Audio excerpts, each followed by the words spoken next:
আপনি কি জিন জাতি সম্পর্কে জানতে চাচ্ছেন? তাহলে আমাদের আজকের এই ভিডিওটি থেকে আপনারা অনেক কিছু জানতে পারবেন।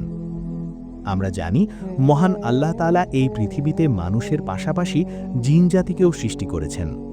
হাদিসের বর্ণনা অনুযায়ী জিনেরা মূলত ৩ প্রকারের হয়ে থাকে। এক প্রকার জিন হল যারা ডানা বিশিষ্ট এবং আকাশে উড়ে বেড়ায়। দ্বিতীয় প্রকার হল যারা সাপ বা কুকুরের মতো বিভিন্ন প্রাণীর রূপ ধারণ করতে পারে। আর তৃতীয় প্রকার জিন হল তারা যারা সাধারণ মানুষের মতোই নির্দিষ্ট জনপদে বসবাস করে এবং চলাফেরা করে। আজকের এই ভিডিওতে আমরা জিনদের এই রহস্যময় জগতের পাশাপাশি সূরা জিনের আধ্যাত্মিক ব্যাখ্যা এবং এর শিক্ষণীয় বিশেষ দিকগুলো বিস্তারিতভাবে আপনাদের সামনে তুলে ধরব। আসসালামু আলাইকুম। পবিত্র কোরআনের ৭২তম সূরা হল সূরা আল জিন। এই সূরাটি মক্কায় অবতীর্ণ হয়। এই সূরার প্রতিটি আয়াতের পেছনে লুকিয়ে আছে এক গভীর আধ্যাত্মিক রহস্য এবং মানবজাতির জন্য অত্যন্ত গুরুত্বপূর্ণ কিছু শিক্ষা। আজ আমরা এই সূরার আধ্যাত্মিক ব্যাখ্যা এবং এর গভীর মর্মার্থ নিয়ে আলোচনা করব। এই সূরার প্রেক্ষাপট অত্যন্ত হৃদয়স্পর্শী। মহানবী হযরত মুহাম্মদ সাল্লাল্লাহু আলাইহি ওয়াসাল্লাম যখন তায়েফ থেকে অত্যন্ত ব্যথিত হৃদয়ে ফিরে আসছিলেন, তখন নাখলা নামক স্থানে তিনি গভীর রাতে নামাজে কোরআন তেলাওয়াত করছিলেন। সেই সময় একদল জিন সেখান দিয়ে যাওয়ার সময় কোরআনের সেই সর্দীয় বাণী শুনে থমকে দাঁড়ায়। তারা সেই বাণীর অলৌকিকত্বে এতটাই বিমোহিত হয় যে তখনই তারা ইসলাম গ্রহণ করে এবং তাদের সম্প্রদায়ের কাছে ফিরে গিয়ে এই মহান সত্যের প্রচার শুরু করে।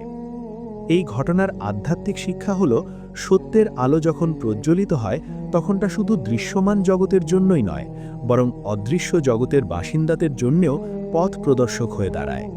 এটি প্রমাণ করে যে আল্লাহর কালাম সারা জাহানের জন্য রহমত। সূরা জিনের মূল শিক্ষাগুলোর মধ্যে অন্যতম হল আল্লাহর একত্ববাদ বা তাওহীদ। এই সূরায় জিনেরা স্বীকার করেছে যে আল্লাহ এক এবং অদ্বিতীয়। তার কোনো সন্তান নেই কোনো অংশীদার। আধ্যাত্মিক সাধনার প্রথম ধাপই হল এটি উপলব্ধি করা যে এই মহাবিশ্বের সকল ক্ষমতার উৎস একমাত্র আল্লাহ। কোনো পীর, ওলি বা কোনো অতিপ্রাকৃত সত্তা আল্লাহর সমকক্ষ হতে পারে না। সূরাটিতে জিনেরাই তাদের সম্প্রদায়ের ভুল ধারণাগুলো তুলে ধরেছে। তারা বলেছে তাদের মধ্যে কিছু নির্বোধ লোক আল্লাহ সম্পর্কে অবাস্তব কথা বলতো। এটি আমাদের শেখায় যে ধর্মীয় বিষয়ে না জেনে কোনো কথা বলা বা কুসংস্কারে বিশ্বাস করা আধ্যাত্মিক পতনের মূল কারণ। জিনেরাও আল্লাহর ভয় ভীত থাকে এবং তারা জানে যে আল্লাহর পাকড়াও থেকে পালানোর কোনো পথ নেই। আধ্যাত্মিকতার একটি সূক্ষ্ম দিক এই সূরায় বর্ণিত হয়েছে, তা হল অদৃশ্য বা গায়েবের জ্ঞান।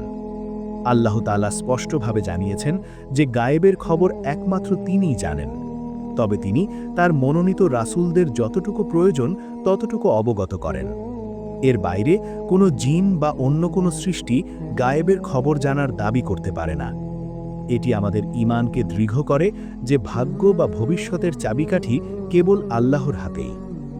সূরা জিনের আরেকটি বড় শিক্ষা হল নম্রতা। জিনেরা ছিল অত্যন্ত শক্তিশালী এবং দ্রুতগামী সৃষ্টি, কিন্তু কোরআনের জ্ঞান অর্জনের পর তারা বুঝতে পারল যে আল্লাহর শক্তির সামনে তাদের ক্ষমতা কিছুই নয়। এখান থেকে আমরা শিখি, দুনিয়াবী ক্ষমতা বা প্রতিপত্তি যেন আমাদের অহংকারী না করে তোলে। প্রকৃত আধ্যাত্মিকতা মানুষকে বিনয়ী করে। এই সূরা আমাদের এই শিক্ষাও দেয় যে সৎ পথে চললে আল্লাহ তাআলা রিজিক ও বরকত বাড়িয়ে দেন। আল্লাহ বলেছেন, মানুষ যদি সত্যের উপর অটল থাকে তবে তিনি তাদের প্রচুর পানি বা নেয়ামত দান করবেন। অর্থাৎ আধ্যাত্মিক উন্নতি ও জাগতিক সমৃদ্ধি একে অপরের পরিপূরক হতে পারে যদি তার ভিত্তি হয় তাকওয়া বা আল্লাহ ভীতি। পরিশেষে বলা যায়, সূরা জিন কেবল একদল জিনের গল্প নয়, বরং এটি আত্মশুদ্ধি এবং সত্যের পথে অবিচল থাকার এক মহা ইশতেহার।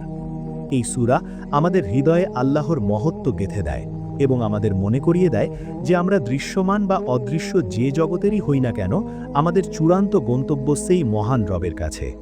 তাই আসুন এই সূরার শিক্ষাগুলো আমাদের জীবনে ধারণ করি এবং শিরক মুক্ত একনিষ্ঠ ইবাদতের মাধ্যমে আল্লাহর নৈকট্য লাভে সচেষ্ট হই। ভিডিওটি ভালো লাগলে শেয়ার করে অন্যদের জানার সুযোগ করে দিন। আর এই ধরনের শিক্ষামূলক ভিডিও নিয়মিত পেতে আমাদের চ্যানেলটি সাবস্ক্রাইব করে রাখুন।